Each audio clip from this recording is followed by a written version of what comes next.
వరంగల్లో ఈ నెల 27న జరిగే బీఆర్ఎస్ రజతోత్సవ సభ చరిత్రలో నిలిచిపోతుందని ఆ పార్టీ కార్యనిర్వాహక అధ్యక్షుడు మాజీ మంత్రి కేటీఆర్ అన్నారు. ఇది పార్టీ వార్షికోత్సవం తప్ప ప్రజలను ప్రభుత్వంపై రెచ్చగొట్టడానికి నిర్వహించడం లేదని స్పష్టం చేశారు.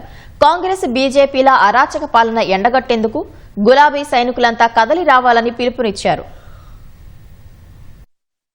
హన్మకొండ జిల్లా ఎలకతుర్తిలో బీఆర్ఎస్ రజతోత్సవ సభకు ఏర్పాట్లు ముమ్మరంగా జరుగుతున్నాయి.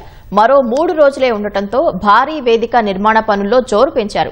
ఎలకతుర్తికి వచ్చిన పార్టీ కార్యనిర్వాహక అధ్యక్షుడు కేటీఆర్ సభ ఏర్పాట్లను పరిశీలించి స్థానిక నేతలకు సూచనలు చేశారు. అనంతరం పహల్గాంలో ఉగ్రమూకల దాడిలో అమరులైన వారికి నివాళిగా నేతలు 2 నిమిషాలు మౌనం పాటించారు. ఉద్యమ పార్టీగా 25 ఏళ్ల క్రితం ఆవిర్భవించిన నాటి తెరాస 14 ఏళ్లు అలుపెరుగని పోరాటం చేసి తెలంగాణ రాష్ట్ర కలను సాకారం చేసిందన్నారు. తెలుగు నాట తెలుగుదేశం బీఆర్ఎస్లు 25 ఏళ్లు పూర్తి చేసుకుని ఇంకా మనగలుగుతున్నాయని తెలిపారు. ప్రజలకు ఏ కష్టం వచ్చినా జనతా గ్యారేజ్ తరహాలో తెలంగాణ భవన్ వైపే చూస్తున్నారని చెప్పారు.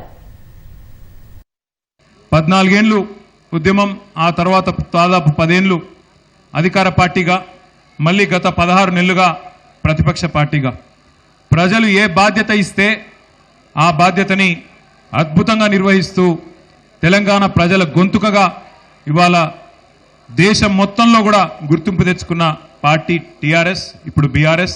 అదేవిధంగా తెలంగాణ ప్రజల గుండె ధైర్యం ఈ గులాబీ జెండా అనే మాట నేను మీ అందరికీ గుర్తు చేస్తా ఉన్నాను.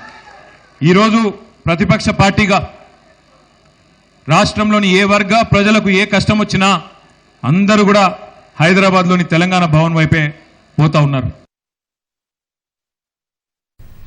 బీఆర్ఎస్ కు ఓరుగల్లు ప్రజలు ఎప్పుడూ వెన్నంటే నిలిచారని, అందుకే రజతోత్సవ సభను వరంగల్లో నిర్వహిస్తున్నట్లు కేటీఆర్ చెప్పారు.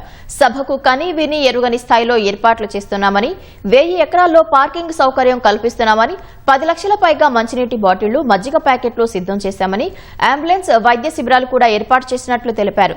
ఇది పార్టీ వార్షికోత్సవం తప్ప ప్రజలను ప్రభుత్వంపై రెచ్చగొట్టడానికి నిర్వహిస్తోంది కాదని కేటీఆర్ స్పష్టం చేశారు.